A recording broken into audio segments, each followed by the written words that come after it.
Today we will discuss about osmotic pressure. देखिए osmotic pressure नाम से ही पता चल रहा है that it is obviously related to osmosis. Okay, देखिए ऑस्मोटिक प्रेशर होता क्या है, मींस ऑस्मोटिक प्रेशर, थोड़ा सा कॉमन सेंस लगाएंगे, सोचिए तो क्या बनता है।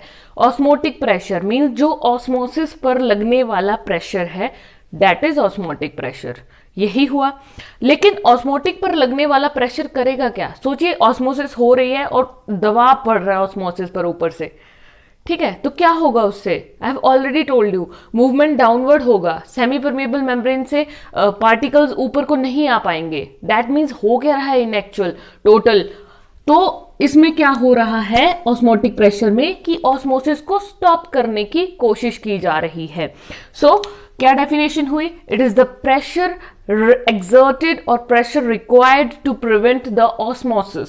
ठीक है, देखिए ये हो गया ऑस्मोटिक प्रेशर सिंपली। ओके, फिर एक वर्ड हमने पहले भी डिस्कस किया था दैट इज टोनिसिटी। टोनिसिटी का मतलब क्या होता था, relative concentration. Okay, I have already told you relative concentration. Relative क्या होता है कि वहां पर दो चीजें होंगी, ठीक है, मीन्स 100% कोई एक ही चीज नहीं है। रिलेटिव का मतलब होता है कि आधा इसका आधा उसका, ठीक है। तो जब भी हम ऑस्मोसिस का कंसेप्ट डिस्कस करते हैं so we deal with two things that is water and one is solute, ठीक है। इसलिए रिलेटिव कंसंट्रेशन मींस वाटर की भी कंसंट्रेशन होगी और सॉल्यूट की भी कंसंट्रेशन होगी। So we come to know that it is the relative concentration of the solution that determine the direction and extent of osmosis. इससे ही हमें पता चलता है कि क्या डायरेक्शन है, कितना एक्सटेंट है ऑस्मोसिस होने का। ओके, इसके बेसिस पे बेसिकली तीन तरह के सॉल्यूशन है। टोनिसिटी के बेसिस पर ही तीन तरह से हम सॉल्यूशंस का डिवीजन कर सकते हैं। वन इज आइसोटोनिक, हाइपोटोनिक या फिर हाइपरटोनिक, ठीक है। तीन तरह के सॉल्यूशंस हैं जो बेसिकली होते हैं। आइसोटोनिक की अगर बात करें, देखिए जो ये आइसो वर्ड होता है, आइसो प्लस टोनिक, आइसो का मतलब होता है सेम, टोनिक वर्ड का मतलब अगर सिंपली एक वर्ड में मुझे कहना हो तो टोनिक का मतलब होता है कंसंट्रेशन, रिलेटिव कंसंट्रेशन या सिंपल कंसंट्रेशन, ठीक है, कंसंट्रेशन। सो आइसोटोनिक मींस जब कंसंट्रेशन क्या है, सेम है।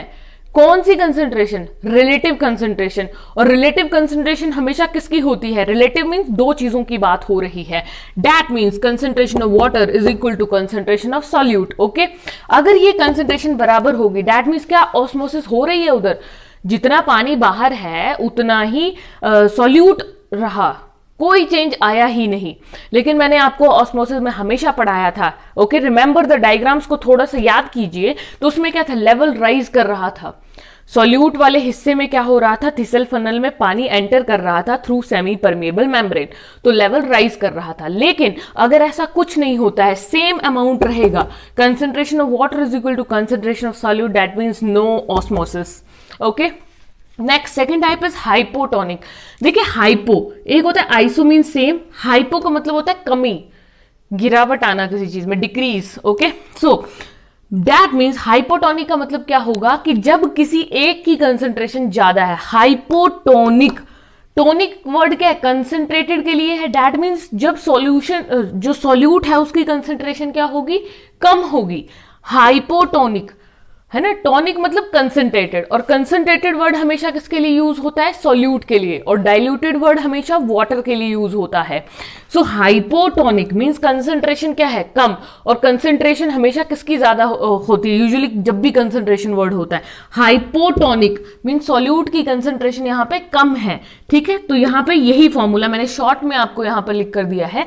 इसका मीनिंग यही है कि solution outside the cell, diagrammatically I will explain you, okay. अभी थ्योरेटिकली समझिए, सॉल्यूशन आउटसाइड द सेल, कि सेल है, सपोज कीजिए ये एक सेल है और इसके बाहर अगर सॉल्यूशन पड़ा है, ठीक है, तो उसमें सॉल्यूट क्या है, कम है, सॉल्यूट की कंसंट्रेशन बाहर एरिया में कम है, और अंदर क्या है, अंदर जो फ्लूइड्स हैं वो ज्यादा है, ठीक है। तो सॉल्यूशन आउटसाइड द सेल, ठीक है, उसमें सॉल्यूट की कंसंट्रेशन ज्यादा है, फ्लूइड्स इनसाइड द सेल से। ओके, अब हाइपरटोनिक में क्या होता है, देखिए हाइपरटोनिक में रिवर्स हो जाएगा इसका वॉइस, हाइपरटोनिक में ज्यादा हो गया, ठीक है। इसमें क्या होगा, जो फ्लूइड अंदर है, अंदर की कंसंट्रेशन, हाइपरटोनिक मींस अंदर की कंसंट्रेशन क्या है, ज्यादा है, और बाहर की कंसंट्रेशन क्या है, कम।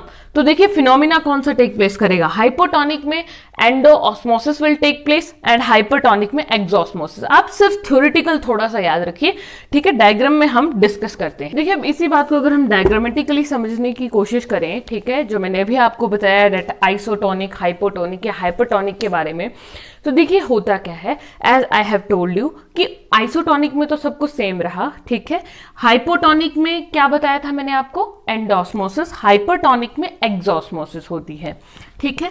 देखिए एक्सोस्मोसिस का मतलब क्या है, पानी सारा बाहर आ रहा है, एंड ऑस्मोसिस का मतलब क्या है, पानी सारा अंदर जा रहा है, बाहर से अंदर जा रहा है, ठीक है। और आइसोटोनिक का मतलब होता है जितना पानी अंदर आ रहा है उतना ही बाहर, ठीक है, मींस एक बैलेंस सिचुएशन है, ठीक है।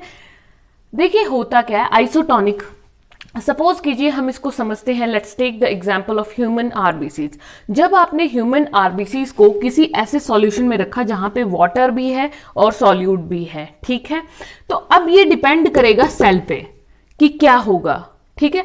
अब मान लीजिए यहां पर क्या है, कंसंट्रेशन सॉल्यूट की, बाहर वाले सेटअप में सॉल्यूट की कंसंट्रेशन और वाटर की कंसंट्रेशन बराबर है, तो कुछ भी नहीं होगा, ठीक है, और फ्लूइड इनसाइड द सेल के इक्वल कंसंट्रेशन हो जाएगी, that means solution is isotonic, ठीक है, मीन्स इसमें नो चेंज। देखिए हाइपोटोनिक को जब आप वाटर में प्लेस करेंगे, आरबीसी में क्या होता है कि इसमें क्या होगा, एक ऐसे सॉल्यूशन में प्लेस किया जहां पर सॉल्यूट की कंसंट्रेशन कम है और वाटर की कंसंट्रेशन ज्यादा है, तो खुद ही सोचिए अगर वाटर यहां पे ज्यादा होगा बाहर, तो वो वाटर क्या करेगा, फिर अंदर जाने की कोशिश करेगा। अगर बाहर वाटर ज्यादा है एज कंपेयर टू इस आरबीसी के कंपैरिजन में, तो सारा का सारा पानी बाहर से क्या करेगा, अंदर की तरफ को मूव करेगा। तो जैसे जैसे पानी भरता जाएगा, मैंने आपको पहले भी कहा था अगर पानी भरता जाए तो बॉडी फूल जाती है, उसी तरह से सेल जो है वो बहुत ही एब्नॉर्मल साइज का बहुत बड़ा हो जाएगा, ठीक है। तो दैट मीन्स सेल क्या हो जाएगा, स्वेल अप। तो यही होता है जब भी हाइपोटोनिक सॉल्यूट, हाइपोटोनिक का मतलब है जिसमें पानी ज्यादा है सॉल्यूट कम है, ठीक है, आई हैव टोल्ड यू दिस, तो सेल स्वेल अप करेगा। अब अगर हाइपरटोनिक सॉल्यूशन में रखेंगे, हाइपरटोनिक क्या होता है, जब सॉल्यूट बहुत ज्यादा है और पानी बाहर बहुत कम है, तो बैलेंस करना होता है। ऑस्मोसिस का मतलब क्या होता है कि जब तक बैलेंस स्टेज, एक यूनिफॉर्मिटी नहीं आ जाती है, तब तक ये प्रोसेस कैरी ऑन होती है, ठीक है। तो देखिए अगर बाहर वाटर कम है और सॉल्यूट ज्यादा है, दैट मीन्स सेल के अंदर तो वाटर ऑब्वियसली बाहर वाले से ज्यादा होगा, बाहर के एटमॉस्फेयर से, तो अब इस सेल से पानी बाहर निकलना शुरू हो जाएगा क्योंकि बाहर तो पानी कम है, मींस कर रहे हैं, काउंटर बैलेंस कर रहे हैं, ठीक है। तो जब पानी सारा बाहर निकलता जाएगा तो एक स्टेज आएगी कि यहां पे सेल बिल्कुल श्रिंक, सिकुड़ जाएगा। दैट मीन्स हाइपरटोनिक सॉल्यूशन में सेल क्या करता है, श्रिंक करता है। सिमिलरली सपोज कीजिए आपको डिहाइड्रेशन है, किसी भी व्यक्ति को जब डिहाइड्रेशन होती है, वाटर लॉस होता है, ड्राइनेस बॉडी में होती है, तो कैसा होता है, सूखा सूखा लगता है, बिल्कुल उसमें बिल्कुल आपको वो नहीं लगेगा, शाइन नहीं लगेगी व्यक्ति में, ठीक है, डल, बिल्कुल डल श्रिंक व्यक्ति लगता है।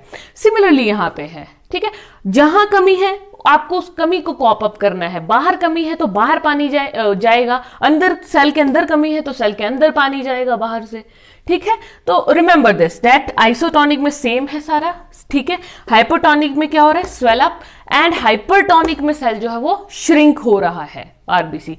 So this was all about the tonicity. Okay, important बात करें दैट इज ऑस्मोटिक प्रेशर या टोनिसिटी के बारे में ही, तो आपने याद रखना है, अभी तो हमने आरबीसी के एग्जाम्पल से समझा, ठीक है, जो भी 3 तरह के सॉल्यूशंस थे, लेकिन प्लांट सेल के केस में ऑलवेज रिमेंबर कि एनिमल और प्लांट सेल में क्या डिफरेंस होता है। प्लांट सेल में प्रेजेंट होती है सेल वॉल, लेकिन एनिमल सेल में सेल वॉल नहीं होती है।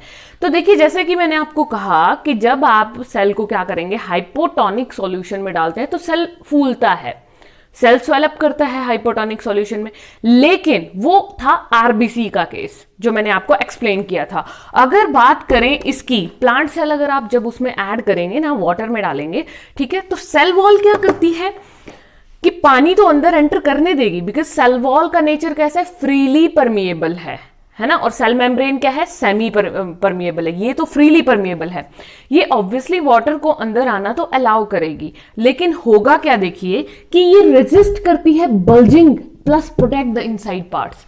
मतलब ये सेल को फुलाती जरूर है लेकिन इतना ज्यादा नहीं फुलाती है, एक कंट्रोल, एक लिमिट सेट करती है, ये बचाव करती है और इनर पार्ट्स को प्रोटेक्ट करती है। जो सेल के अंदर के पार्ट्स है ना, बहुत सारे माइटोकॉन्ड्रिया है, साइटोप्लाज्म है, फिर आपके अदर ऑर्गेनलीज हैं, गोल्जाई बॉडीज है, एंडोप्लाज्मिक रेटिकुलम है, उन सभी पार्ट्स को ये प्रिवेंट करती है और बल्जिंग से बचाती है। Cell wall is very strong, ठीक है, तो इसलिए ये क्या करती है, बल्जिंग से बचाती है। प्लांट की सेल वॉल है ना, सेलुलोज से बनी होती है। सो रीजन इज, अब रीजन क्या है, क्यों, 3 कारण है इसके कि ऐसा क्यों होता है। One is turgidity, plasmolysis and flaccidity. इसके बारे में डिटेल में हम डिस्कस करेंगे। Okay, thank you.